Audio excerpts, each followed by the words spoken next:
Power and food shortages, along with badly functioning internet and oversaturated phone systems, are so far the greatest impact on Tokyo's 35 million residents.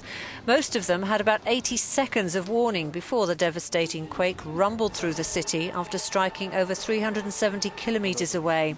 Since then, the talk's been more about a potential third disaster, that of a nuclear meltdown. This man said he was afraid of the nuclear accident and for those living nearby. With many working in the capital with families elsewhere, aid projects are well supported to get essentials to those who bore the brunt of the disaster. But as the news worsens regarding Japan's nuclear reactors, fears grow that the wind will bring rising radiation levels to the city. In fact, it's causing foreigners to think twice about staying with their families.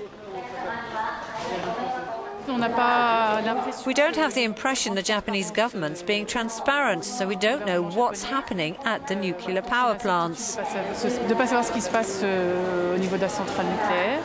French government has told its citizens not to panic, although it's advised them to remain indoors if the wind blows radioactive particles towards Tokyo.